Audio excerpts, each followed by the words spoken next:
What's going on, everybody? It's your boy Yarrell. Welcome to Spilling All the Tea. This segment here is TeaV Smoothie. So today I will be talking about 4 shows. I know in the previous review I said 5, but Gotham has not come back yet. It should be back within like the next 2 weeks, I believe. So I'll be covering The Haves and the Have-Nots Season 3, Episode 11, Arrow Season 3, Episode 16, Once Upon a Time Season 4, Episode 15, and Flash Season 1, Episode 15. I do want to say that if there's a particular review that you would like to see, please just click down below in the description box and you will be able to go straight to that review if it's one that you just pretty much came here to see. Alright. And since this is spilling all tea, y'all know I gotta have me some tea with me. And this one is like brisk cold. So, oh yeah, that's cold. It's delicious too, y'all.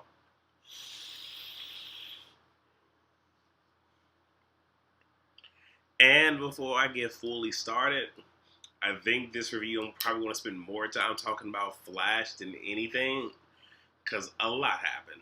An awful lot happened. So, yeah. So I'm just going to go ahead and just jump into it. Haves and have-nots, I just got bullets that I want to touch on. So Catherine says she's done fighting for her cubs. Mama Bear is done fighting for the cubs. She pretty much is like, fuck it. My daughter's dead, my son, fuck, let him pay for his crimes. That's how she's feeling about that. And she pretty much says she wants out. She's done with this marriage, and she realizes that, she initially wanted to stay with Jim to torture him, and she's like, it just isn't worth it anymore. But she also was made aware that I think it was like the $7.4 million that he gave to Candace. She does not know the reason, but she know he took it out. So she was like, you know what? I would assume that that's going to be your settlement. So when we divorce, that's all that you're taking. I don't know if that's it. He might end up fighting because if that's the case, he's pretty much leaving with nothing but his career. We'll see what happens there. Really no sympathy. David sees that, Jeffrey's place is trash, and then he calls Veronica and argues with her, and there are certain points that she finds it to be hilarious, and she starts to chuckle. So he's like, if you didn't do anything to him, she's like, then what? And she was like, I could be a crazy, what did she say? A crazy something. He was like, I could be a son of a bitch. So we're going to see how this shit plays out. He might have said that later. Regardless of when he said it. Damn it was said. Wyatt, yeah, he spilled, I'm sorry. He didn't spill all the tea. He poured that shit out, just literally flipped the shit over. He done talked about that fact that he ran over both of the people and shit, and about the car. So that's in Veronica's possession. Went so far as to tell the DA that he didn't fuck Celine and shit, and not Candace, which him telling it to the fucking DA person, she fucked Jim. So not really. That was one was like, okay. So he done told everything. The crazy thing is, and you could see it on his face, because he's like, yeah, one up y'all. Yeah, as he's walking away, he sees that his parents are not fazed by any of his. And it is throwing him completely off. He's trying to say, getting all this off my chest has freed me. But now you seem trapped because you didn't get the response that you wanted. So Veronica calls Quincy, and now she's concerned about Jeffrey.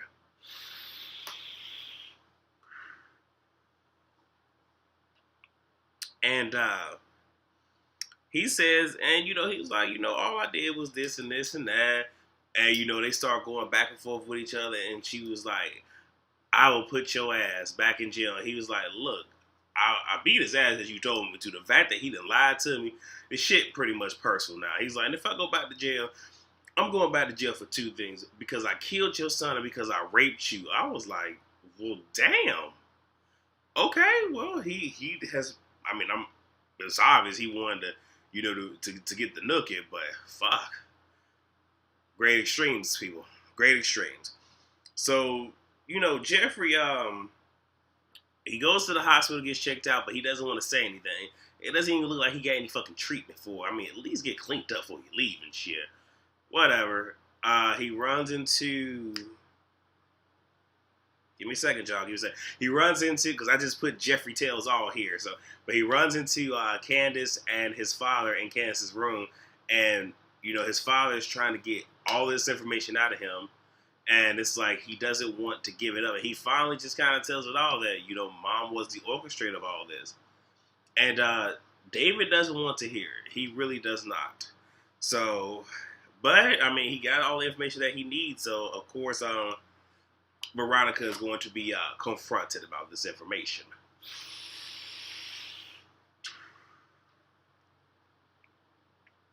So he comes down to the lobby and he's like in an uproar, just like wants his shit.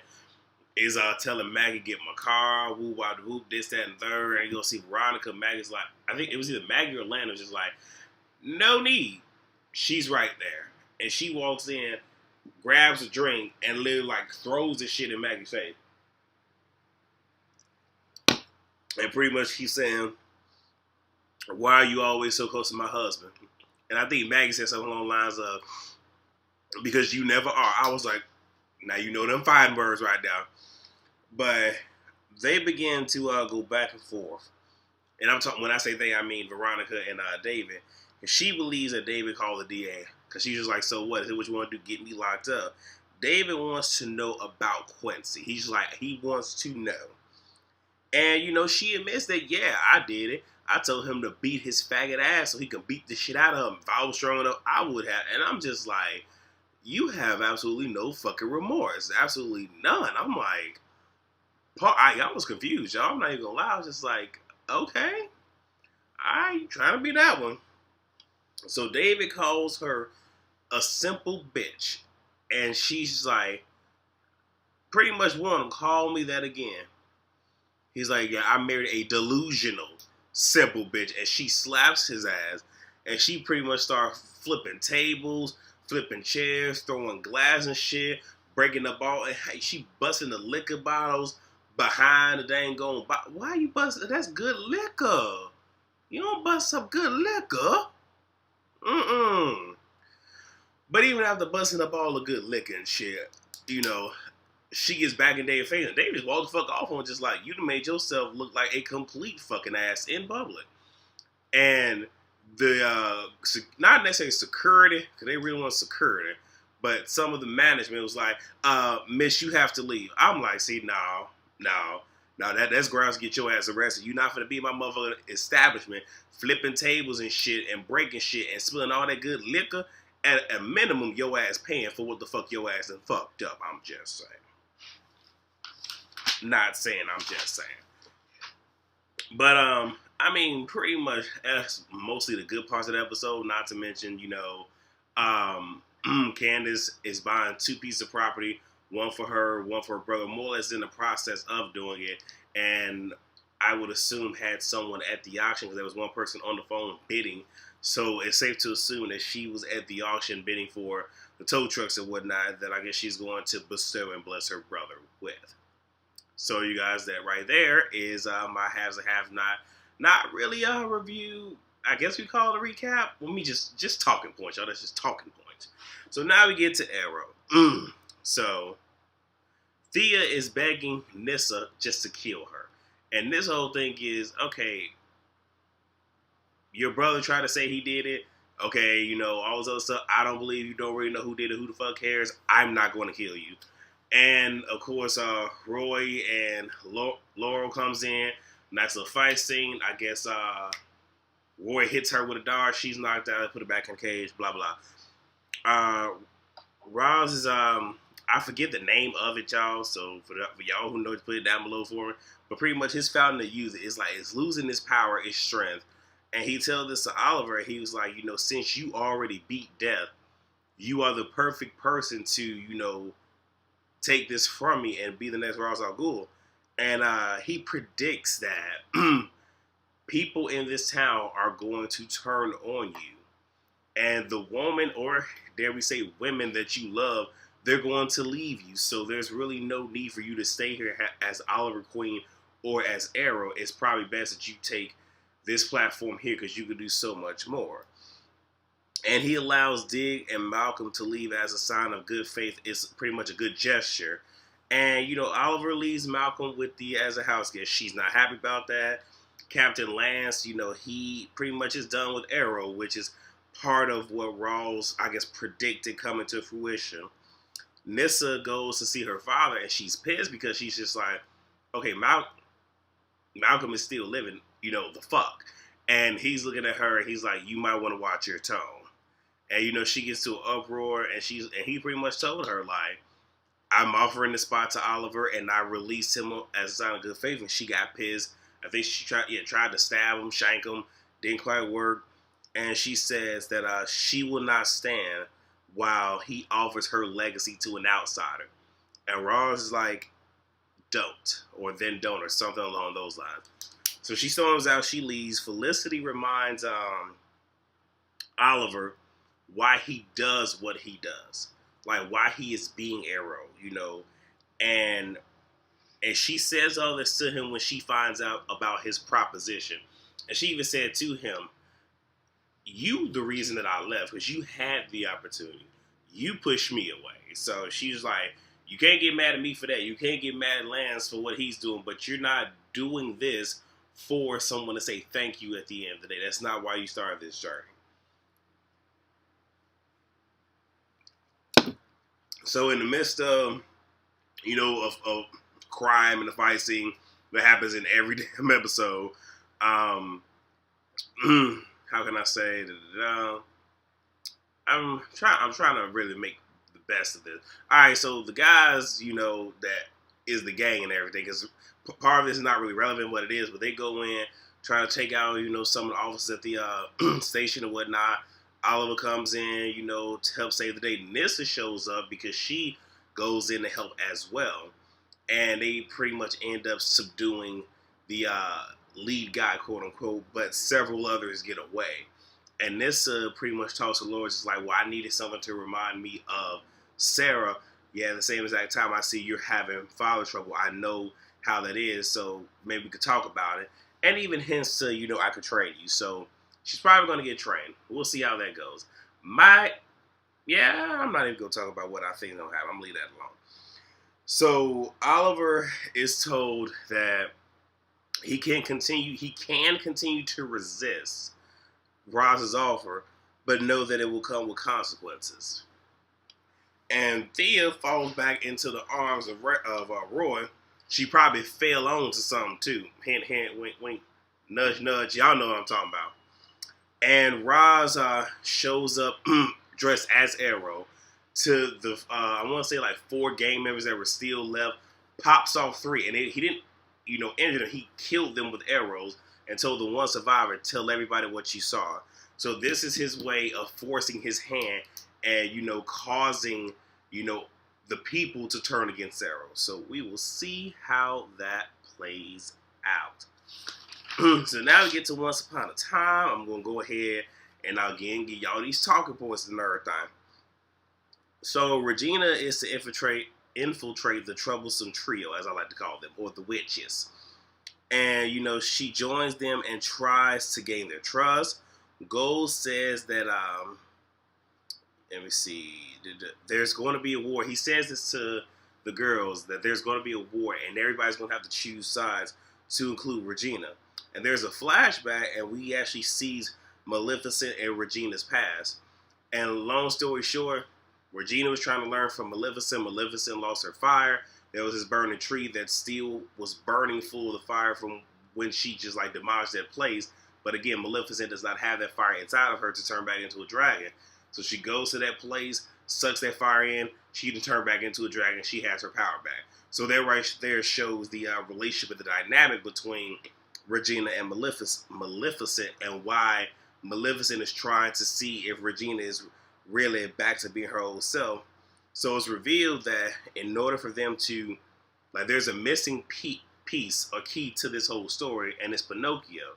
So Regina is to go and steal him. So she goes in, casts a sleep spell, and the whole entire time, Emma is trying to help out and everything, and eventually, because she was being tracked. Well, Regina was being tracked by Emma, and Regina pretty much drops her phone that was being tracked and just goes off. So like I said, it's one of those where people think that if she continues to drink from the well that is, evil, that she may, in fact, go back to being the evil queen. We'll see where this goes, you guys. So Belle and Hook go to bury the dagger, and, Hook pretty much says, if you think that Gold is really bad, summon him. And she goes to do it with the dagger. He doesn't appear. She leaves, but then we see a smirk, and all of a sudden, there goes some smoke, and Hook was actually Gold. So he has the dagger back. All right, and Regina sees that Gold is now in on this plan, and Gold reveals that no amount of torture is going to get anything out of Pinocchio, but he uses his dagger and turns Pinocchio back into August, and he's like, but we can torture him and get the information that we need. And that's Once Upon a Time, you guys. Again, I think I'm doing good hitting y'all with the key and talking point. I have all this information here. I think if I can just sit here and sum this up, I think I might be able to. Hell, I'm just going through my damn notes. I'm going to see and I'm going to talk to y'all about it. I'm going to give it to y'all. God said I would. I'm going to give it to you. So, Flash. Iris is currently bowling with Eddie. Barry goes bowling with Linda. Neither party knows that they're there. So, they pretty much start bowling together, but it's clear to see that Linda really did not want that to happen. And both Linda and Eddie can see the interactions between Barry and Iris. Now, we have this guy named Mark, who is Clyde Martin's brother, and he's looking for his brother's killer. And if you remember, Clyde was the one that could, manipulate the atmosphere, do all the stuff with the wind and blah, blah, blah, blah, blah. And in the flashback, we see that both of them during the getaway were both hit. So his brother also had meteorological gifts. So he goes to a moor to try to figure out who his brother killer is, figure out that it's Joe, and he has the power to literally manipulate, the different particles. So he kills the guy with hell. Let's see. So Barry reveals to Wells that, while he was running, he kind of saw a duplicate Flash, like they were looking at each other. And, Wells just like, could have just been particles, you run so fast, blah, blah, blah. Just fanning the shit off. And Eddie pretty much tells Iris that, he doesn't like the interaction that he saw, and he hates feeling like the odd man out whenever all three of them, so him, Iris, and Barry, are together. And at work, Iris runs into Linda, and she's trying to talk to her. And Iris pretty much checked that. She was like, when you mentioned that Barry still had feelings for you, I thought that was just it. But it wasn't until last night that I saw that you have feelings for him as well. And that makes it a little bit weird. She's like, well, I never said that I did. She's like, but as you know, as a reporter, it's what's not being said that's the truth. I was like, ooh, she coming for you. Okay. So, let me see.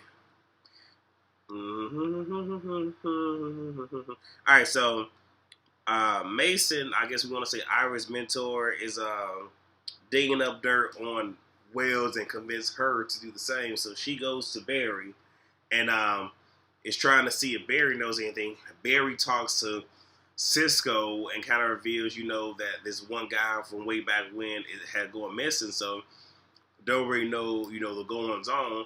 So Cisco started thinking, okay, maybe, just maybe, there is something to Wells. So he, in fact, tells Caitlin, like, I think something is up. Can you keep him away tomorrow morning so I can sit here and run the trap back? Because there's no reason that, Reverse Flash should have gotten out. There's, like, no reason.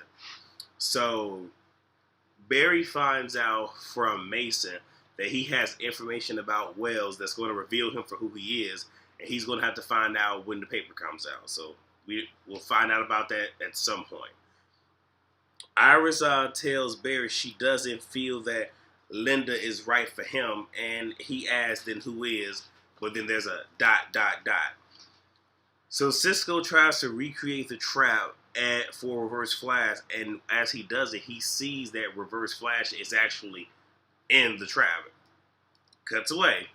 So Mark lures Joe and into a trap, sucks him out, and we see in a cutscene where it looked as if his leg was amputated, but I guess his leg is literally like broke, kind of like snapped off. So, like, yeah, it's kind of gross, somewhat. Not really gross, but it's kind of like, eh. And, yeah. So Mark calls Iris and tells her to come, but don't bring the popo. You bring the popo, your dad dead. And, you know, she tells Barry, so they both leave. As they're leaving, Linda's coming to the station to see Barry, and she sees the fact that those two are scurrying away. And he's trying to explain to her, like, it's not what you think. I really can't talk about it right now. But, of course, it's going to, you know, breed some doubt in Linda's mind. So Caitlin stalls Wells as much as she can. And I think Wells finally figured out, okay, I think I know what the hell is going on. So he convinced her, if we go back, we can do this, this, and this, and figure out what Mark is. So she takes their drinks to get them to go. Next thing you know, she looks over and sees a wheelchair, but with no Dr. Wells. And Cisco sees that the trap, it worked, but there was like a hologram of some sort or pre-recording of Reverse Flash in that accelerator. And he finally figures out, and he figured it out, and walks Wells. And, you know, they have their talk and everything, and he reveals that the reason he did all this, he has been trapped here for 15 years, never meant to kill Barry's mother, but the key to him getting back to his own time is going to require Barry's speed to get him back to where he needs to. And he says to him, like, Cisco is trying to say, I'll help you, I'll work with you. Wells is not believing. He's like, you've always been a son to me. Unfortunately, that son died centuries ago. Puts his hand in, pops it out, kills Cisco. So Cisco, y'all, he is no more. And it is very saddening.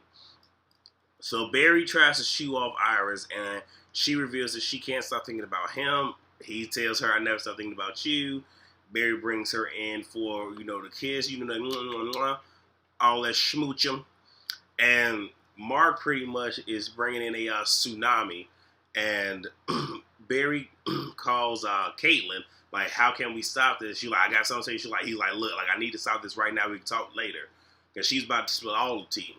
And she was like, if you create like a wall of wind, it'll take it away. But I don't think he could run that fast. So he hangs up, and he has no time to, like, get away without Iris seeing. So he's like, look, I didn't want you to see this, and I didn't want you to know, but she sees that he's Flash. He runs off, and he's dashing back and forth around the coastline.